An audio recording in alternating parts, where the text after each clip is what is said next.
Bismillahirrahmanirrahim. Assalamualaikum warahmatullahi wabarakatuh. Alhamdulillahilladzi arsala rasulahu bil huda wa dinil haqqi liyudhhirahu 'alad dini kullihi wa kafaa billahi shahida. Asyhadu an la ilaha illallah wahdahu la syarika lah wa asyhadu anna Muhammadan 'abduhu wa rasuluhu la nabiyya wa la rasula ba'dah. Amma ba'du, jamaah salat maghrib Masjid Al-Hidayah yang dimuliakan Allah Subhanahu wa taala. Alhamdulillah, kita bersyukur kepada Allah. Ba'da bulan suci Ramadan ini kita dipertemukan kembali untuk melanjutkan pengajian tafsir. Mudah-mudahan Allah Subhanahu wa taala menerima amal ibadah kita pada bulan suci Ramadan kemarin, dan mudah-mudahan Allah mempertemukan kita kembali dengan bulan suci Ramadan. Amin ya Allah ya Rabbal Alamin. Terakhir kita masuk ke surat Al-Fajr, dan kita sudah menyelesaikan surah Al-Balad pada waktu itu ya. Allah Ta'ala berfirman, A'udzu billahi minasyaitonir rajim. Bismillahirrahmanirrahim. Wal fajr, demi fajar. Para ulama tafsir bersepakat, atau keumuman ulama tafsir mayoritas menyebutkan makna fajar di sini berkaitan dengan waktu. Jadi kalau disebut kata fajar itu ada dua makna, jemaah. Pertama, waktu. Yang kedua, sholat. Kalau disebutkan sholat fajar, maksudnya sholat subuh. Tapi ulama bersepakat, atau mayoritas ulama berpendapat, fajar di sini maknanya adalah keumuman, yaitu waktu fajar. Kenapa keumumannya waktu fajar? Karena banyak ayat-ayat yang menunjukkan bahwasanya Allah sering bersumpah dengan waktu. Misalkan surah Al-Asr, demi masa. Wal-laili idza yaghsha, demi malam. Wan-nahari idza tajalla, demi siang. Wad-duha, demi waktu duha. Nah, inilah alasan kenapa ulama menyebutkan fajar di sini waktunya, bukan sholatnya. Ya. Kalau ditanya kapan waktu fajar itu, waktu fajar itu dimulai saat kegelapan malam itu menghilang. Makanya kalau ada masjid yang azannya 2 kali, itu azan pertamanya itu menunjukkan waktu fajar. Artinya waktu fajar sudah datang. Jadi malam itu semakin larut, maka akan muncullah waktu fajar. Terus termasuk pada saat sholat subuh itu waktu fajar tuh. Ya, oleh karenanya para ulama menyebutkan waktu fajar itu adalah waktu yang mulia. Alasannya apa waktu fajar waktu yang mulia? Karena banyak sekali. Misalkan yang pertama, pada waktu itu disunahkan kita memperbanyak istighfar di akhir sholat malam menjelang waktu fajar. Ditambah lagi kalau misalkan antum sholat sunnah sebelum fajar, maksudnya sholat sunnah sebelum subuh. Apa kata Rasulullah SAW? Raka'atal fajri khairum minad dunya wa ma fiha. 2 rakaat sebelum subuh itu lebih mulia daripada dunia dan seisinya. Nah, itu kenapa waktu fajar itu waktu yang mulia, karena di sana ada sholat sebelum subuh, qobliyah subuh, ada sholat subuhnya. Jadi pada waktu itu salah satu doa yang mustajab pada waktu itu. Dan juga para ulama menyebutkan alasannya karena itu awal hamba-hamba Allah bangun dari kematian. Jadi kalau dalam Islam tidur itu disebut mati juga. Kata Rasulullah SAW, an-naumu akhul maut. Tidur itu saudaranya mati. Jadi ketika antum tidur, ketika mati, nggak jauh beda tuh kayak gitu kondisinya. Bedanya masih ada napasnya antum kalau tidur. Orang mati juga kayak tidur, bedanya udah nggak ada napasnya. Nah, seorang muslim awal ia membuka matanya di waktu fajar. Ya, kalau muslim beneran. Kalau muslim KTP ya bangunnya jam 8, jam 9. Nggak sholat subuh. Jadi awal muslim bangun ya di waktu fajar. Makanya waktu fajar itu waktu yang mulia karena pertama kali seorang muslim bangun dari tidurnya. Untuk apa bangun dari tidurnya? Ya untuk sholat subuh. Jangan kalah kita dengan orang-orang kafir atau orang-orang yang mencari dunia. Di pasar jam 2, jam 3 udah rame tuh. Kemudian apa lagi keistimewaan waktu fajar? Ada hadis yang diriwayatkan oleh Imam Bukhari dan Muslim. Rasulullah SAW bersabda, "Man shallal bardain dakhalal jannah." Siapa yang sholat di waktu 2 dingin, ia akan masuk surga. Bardain itu 2 waktu dingin.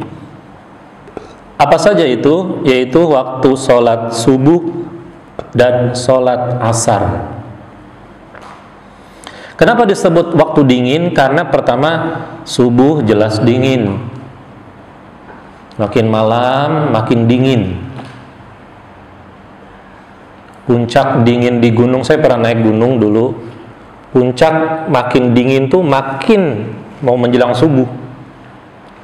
Makanya disebut kata Rasulullah bardain, 2 waktu dingin. Kemudian yang kedua waktu asar. Kenapa waktu asar disebut waktu dingin? Karena peralihan matahari sudah mulai mau tenggelam. Angin sudah mulai enak di waktu itu. Udara sudah mulai enak. Subhanallah ya. Kalau kita kaitkan dengan kesehatan kita, kesehatan manusia, ternyata di waktu 2 inilah kita itu dianjurkan untuk kalau ingin sehat waktu subuh bangun, karena udaranya masih sejuk. Olahraga enak, jalan pagi enak, menghafal Quran masih fresh otaknya. Dan di waktu sore, jalan pagi olahraga enak di waktu sore. Coba di waktu siang, dehidrasi belum panas. Nah, jadi Rasulullah memang tidak ngurusin masalah olahraga, enggak. Tapi kata Rasulullah SAW, siapa yang sholat 2 dingin ini, artinya kan kalau kita sholat kita berkegiatan, berangkat ke masjid, jalan kaki, subuh-subuh, sehat tuh. Pada subuh tidur kan nggak sehat, ya. Oleh karenanya Rasulullah SAW itu dalam sejarah hidupnya sakit itu cuma 2 kali Rasulullah. Sakit yang pertama, kemudian yang kedua sakit mau menjelang wafatnya. Karena kehidupan Rasulullah SAW itu sehat. Ya, jadi kembali lagi, wal fajr itu maknanya adalah waktu fajar, bukan sholatnya. Meskipun di dalam waktu fajar ada sholat subuh lebih besar lagi pahalanya. Kalau tadi waktu sebelum subuh sholat 2 rakaat itu lebih baik daripada dunia dan seisinya, sholat subuh dijamin masuk surga oleh Allah. Man sholal bardain dakhalal jannah. Kata Rasulullah, siapa yang sholat subuh dan asar, ia akan masuk surga. Bahkan dalam hadis yang lain, man sholat subha fahuwa fi dhimmatillah. Siapa yang sholat subuh, maka dia berada di dalam penjagaan Allah. Waktu itu ada mantan anggota KPK ya, Novel Baswedan, kalau antum ingat. Itu beliau disiram matanya oleh orang jahat itu di waktu subuh. Ketika beliau mau berangkat sholat subuh, mau berangkat atau mau pulang tuh lupa. Pokoknya saat sholat subuh. Tapi Allah masih selamatkan matanya. Walaupun matanya rusak, tapi enggak membuat beliau binasa, mati, enggak. Beliau masih hidup, masih memperjuangkan kebenaran sampai sekarang. Kenapa? Karena fadilah sholat subuh. Siapa yang sholat subuh, fahuwa fi dhimmatillah, ia akan berada di bawah penjagaan Allah. Ya, makanya kalau antum sholat subuh datang ke masjid, maling tuh ini mikir-mikir, wah ada orang ke masjid. Wah kalau sepi, enak tuh maling. Taib, jadi itu yang pertama ya, wal fajr.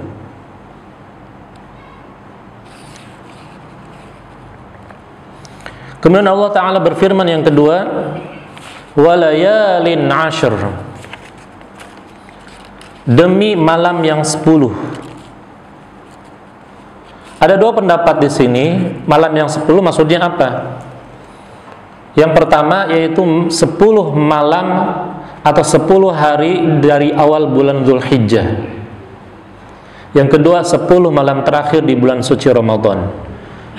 Jadi kalau antum belajar tafsir, kalau ada satu ayat ditafsirkannya 2-3 pendapat misalkan, itu semuanya benar. Ya, jadi dalam ilmu tafsir itu bukan berarti wah berarti yang ini salah nih Ustaz. Enggak, semuanya saling menguatkan, semuanya benar. Tetapi yang lebih kuat yang mana? Enggak ada istilahnya oh ini salah, ini benar, enggak. Karena ini bukan hukum. Kalau hukum harus jelas, ini haram, ini halal. Babi halal atau haram? Haram. Nggak ada tuh misalkan babi ada yang bilang haram, halal, nggak ada. Tapi kalau tafsir saling menguatkan. Nah, tapi mayoritas ulama saya sebutkan di sini itu menafsirkan 10 hari awal bulan Dzulhijjah. Jadi makna walayalin ashr maknanya yang lebih banyak ulama menafsirkan yaitu 10 hari di awal bulan Dzulhijjah. Bentar lagi nih kita akan masuk awal bulan Dzulhijjah. Nah, ada apa di awal bulan Dzulhijjah itu? Dikuatkan oleh Rasulullah SAW dalam sebuah hadits riwayat Imam Bukhari, "Ma min ayyamin al-'amalu salihu fiha ahabbu ila Allah 'azza wa jalla min hadhil ayyam." Jadi kata Rasulullah, tidak ada hari-hari yang kalau kita beramal soleh di dalamnya lebih dicintai oleh Allah melainkan pada hari-hari awal bulan Dzulhijjah, yaitu ayyamul ashr, 10 hari awal bulan Dzulhijjah. Walal jihadu fi sabilillah, apakah juga jihad di jalan Allah mengalahkan amalan ini ya Rasulullah? Bahkan jihad pun tidak bisa mengalahkan amalan ini, kata Rasulullah. Jadi ketika nanti antum masuk awal bulan Dzulhijjah, itu dianjurkan dari awal, dari hari pertama sampai ke 10 itu memperbanyak amalan soleh. Apa saja? Puasa, sholat, zikir, sedekah, dan yang lainnya. Karena pada hari-hari itu hari-hari dicintai oleh Allah Subhanahu wa taala. Bahkan Allah bersumpah demi hari-hari ini. Ya. Walayalin ashr.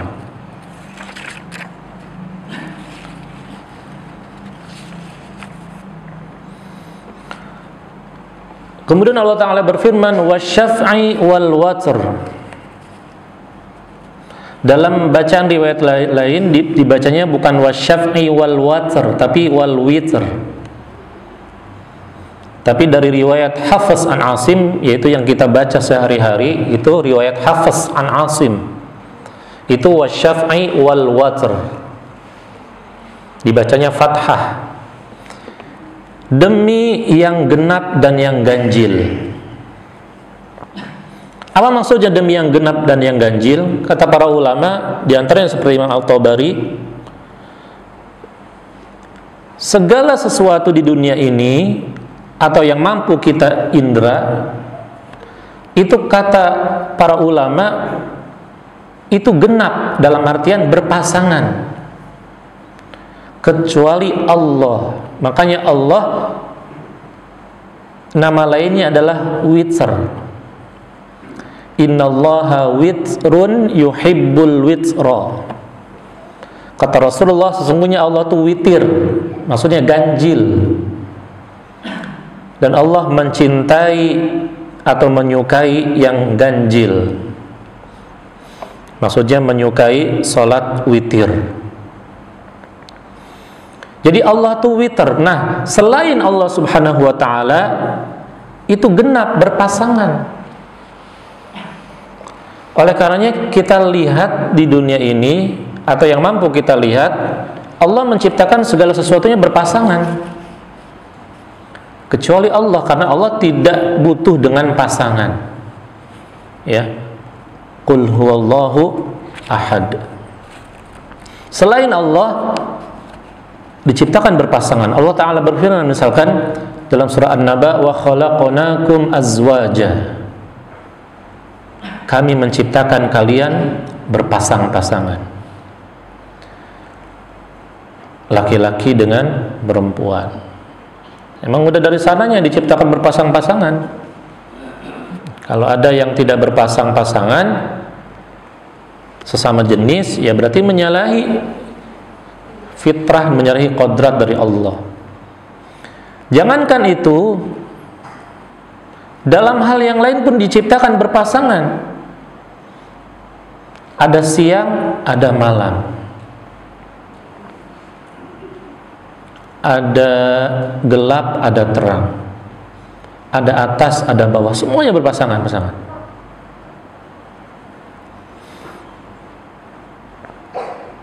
Ya, jadi wasyaf'i wal watr, demi yang berpasang-pasangan atau yang genap, dan demi yang ganjil. Wal laili idza yasr, demi malam apabila berlalu. Nah, ini udah kita tafsirkan ya, banyak sebelumnya di surat Al-Lail, wal laili idza yaghsha, nggak jauh beda tafsirannya seperti itu.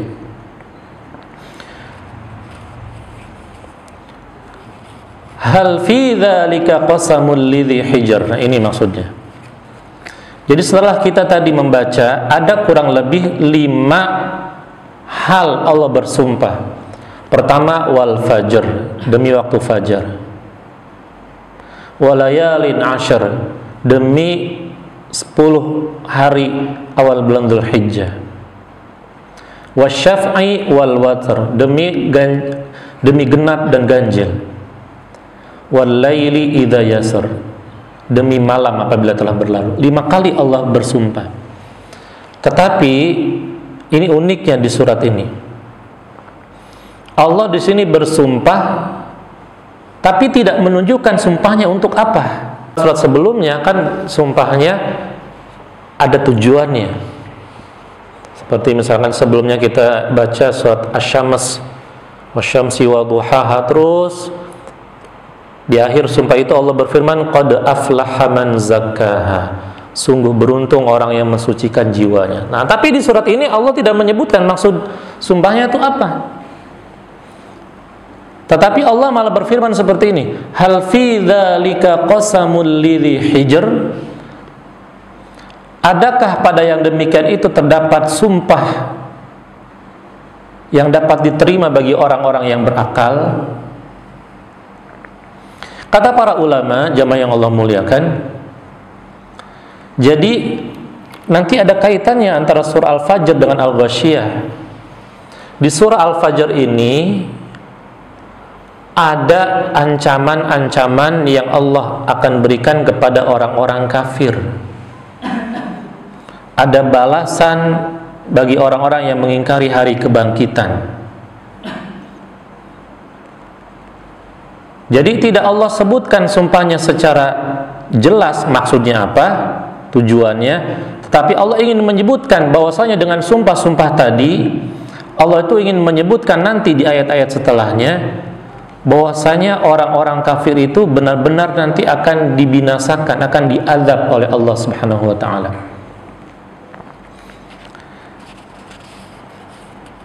Nanti pada ayat selanjutnya kurang lebih ada 3 kaum yang Allah sebutkan yang diazab, yang dibinasakan sebelum datangnya kaum Nabi Muhammad SAW. Kaum Nabi Muhammad kan ada kaum Quraisy dan yang lainnya.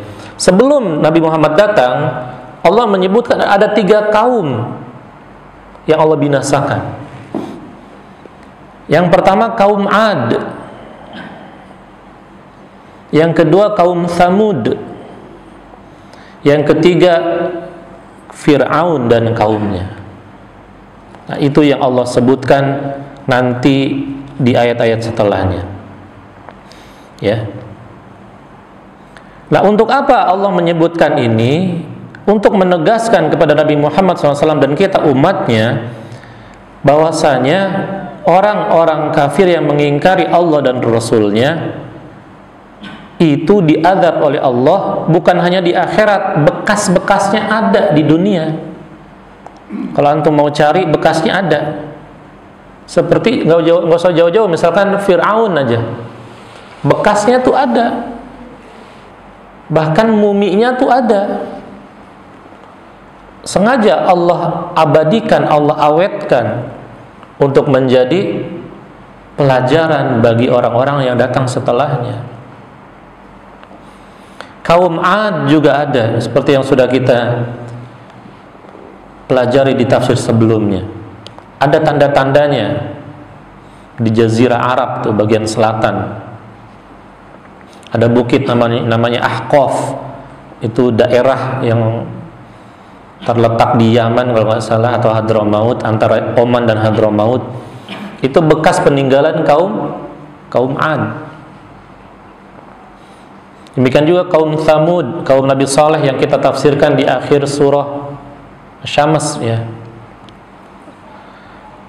Nah, jadi maksudnya Allah bersumpah dari ayat 1 sampai ke 4 itu, tujuan Allah itu ingin menegaskan bahwasanya memang Allah tidak langsung melugaskan tujuan sumpahnya apa, tapi Allah menceritakan kaum-kaum yang sudah diazab sebelum datangnya Nabi Muhammad SAW. Seakan-akan Allah tuh ingin menyebutkan bahwa ada loh kaum-kaum sebelum kalian itu yang kaumnya itu lebih hebat dalam segala hal, tapi dibinasakan oleh Allah.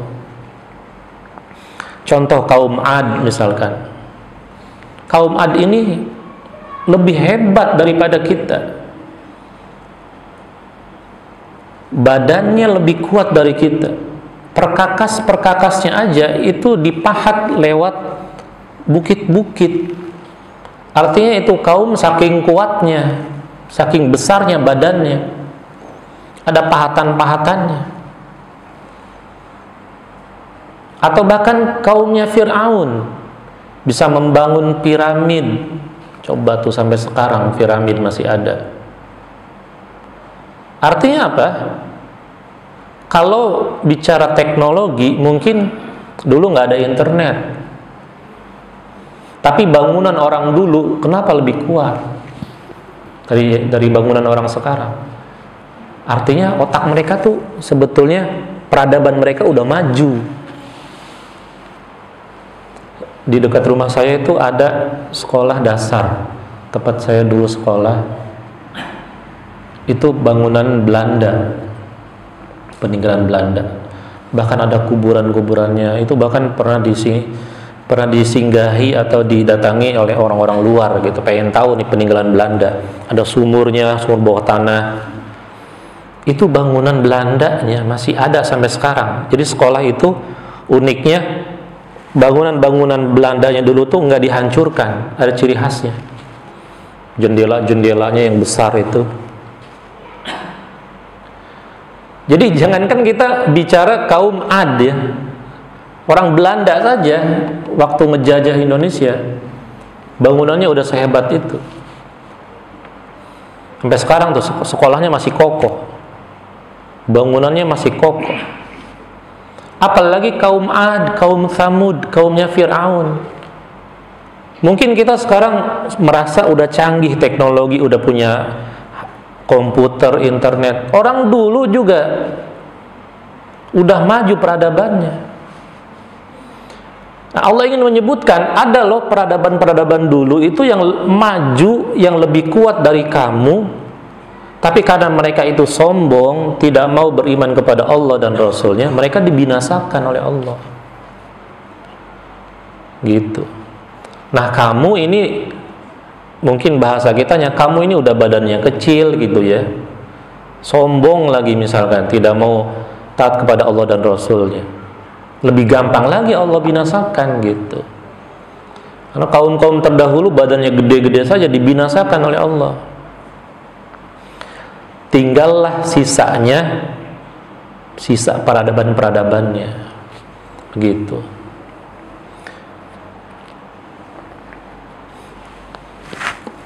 Nah, itu jemaah yang Allah muliakan. Ya, saya mau lanjut, cuman nanggung nanti ceritanya ya, karena nanti akan cerita tentang kaum Ad, kaum Tsamud, dan kaum Fir'aun.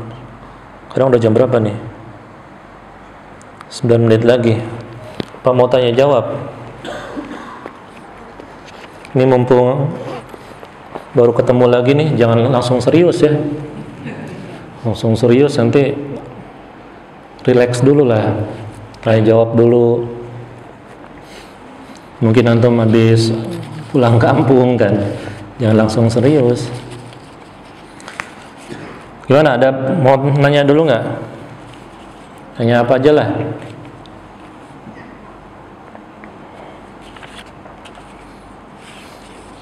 Soalnya nanti saya lanjutkan, ini panjang nih, nggak akan cukup waktunya. Tentang kisah kaum Ad saja nanti lama nih. Ya, silakan.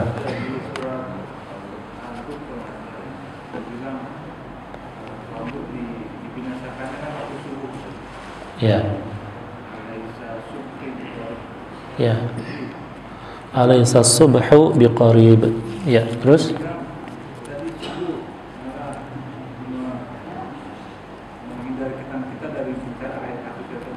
Iya.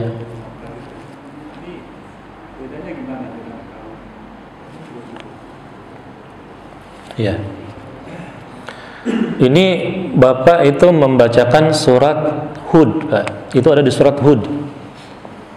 Alaysa subhu biqarib. Itu menceritakan tentang kisah kaum Nabi Hud, kaum Ad, yang dibinasakannya mau menjelang waktu subuh. Terus mungkin tadi Bapak bertanya kaitannya dengan orang-orang beriman ya di waktu subuh. Sementara waktu subuh itu zimmatillah, kata Rasulullah, berada dalam penjagaan Allah. Nah, ini tergantung kaumnya, Pak. Kalau kaumnya beriman, kalau kitanya beriman, maka waktu subuh itu fi zimmatillah, waktu yang berkah, berada dalam penjagaan Allah. Tapi bagi orang-orang kafir, termasuk kaum Ad pada waktu itu, memang azabnya itu oleh Allah ditangguhkan. ditangguhkan, azabnya diturunkannya di waktu subuh. Jadi subuh bagi kita ini berkah, tapi bagi mereka kaum Ad, subuh itu waktunya penyiksaan bagi mereka. Karena sudah diundur waktu azabnya, dikasih waktu semalaman, nggak berubah-berubah. Akhirnya tibalah waktu subuh, dibinasakanlah kaum Ad tersebut. Oleh karenanya kita orang beriman sangat dianjurkan, bahkan wajib sholat subuh. Salah satunya apa? Faidahnya tadi yang kami sebutkan. Man sholat subha fahuwa fi dhimmatillah. Barang siapa yang sholat subuh, maka dia berada dalam perlindungan Allah Subhanahu wa ta'ala. Bukan berarti di waktu subuh itu nggak ada kejahatan, bukan. Ya, nggak usahlah nunggu waktu subuh. Di waktu bulan Ramadan saja, bulan suci, kejahatan itu pasti tetap akan ada, meskipun intensitasnya sedikit. Waktu subuh juga sama, bukan berarti kejahatan waktu subuh banyak, enggak. Bukan berarti tidak ada, juga ada, cuman intensitasnya sedikit. Karena waktu subuh itu waktu yang sebentar lagi barokah. Makanya maling itu beroperasi ya di waktu-waktu yang manusia tuh sangat lengah. Kapan sangat lengah itu? Tengah malam, jam 2 malam tuh lagi nyenyak-nyenyaknya tidur, tuh lagi ngorok-ngoroknya, maling tuh beraksi. Tapi kalau udah subuh, apalagi sudah adzan, Allah Akbar, setan pada kabur. Setan jin dan setan manusia pada kabur. Bahkan kata Rasulullah SAW dalam hadis, apabila setan mendengar azan berkumandang, maka ia lari terbirit-birit sampai terkentut-kentut setan itu. Ini menunjukkan setan juga dari kalangan jin, ya, bisa kentut juga. Artinya apa? Setan dari kalangan jin saja takut. Maka insya Allah manusia juga, saya yakin kalau tiba waktu subuh mereka juga akan takut. Makanya biasanya diskotik itu kan, bukan saya pernah ke diskotik, enggak ya. Kalau Ustaz tahu sih, ya Ustaz harus tahu juga, harus riset, ya, bukan berarti udah ke sana, enggak. Jadi maksiat apapun itu dimulai dari awal malam. Makanya seorang muslim dianjurkan tidur di awal malam. Ini berkebalikan nih dengan ahli maksiat. Ahli maksiat mulai beroperasi kemaksiatannya, ada yang beroperasi pelacur, ada yang beroperasi rampok, dan yang lainnya. Judi awal malam, terus makin tengah malam, makin malam mau habis, makin menjadi-jadi kemaksiatannya. Beda kebalikannya dengan seorang muslim. Seorang muslim awal malam disuruh tidur, di akhir malam disuruh bangun. Ketika seorang mukmin bangun untuk sholat tahajud, ini ahli maksiat udah teler, udah selesai maksiatnya, gitu. Makanya ketika subuh udah berkumandang, berhenti ini biasanya diskotiknya, karena udah dapat peringatan, gitu. Nggak ada ketika adzan berkumandang masih ada yang diskotik misalkan, udah teler naik dari jam 2, jam 3 udah pada teler. Nah, gitu ya. Jadi fahuwa fi dhimmatillah. Kaitannya dengan kaum Ad tadi, itu memang mereka dikhususkan, dibinasakan pada waktu itu, ya. Wallahu a'lam bishawab. Silakan yang mau bertanya lagi.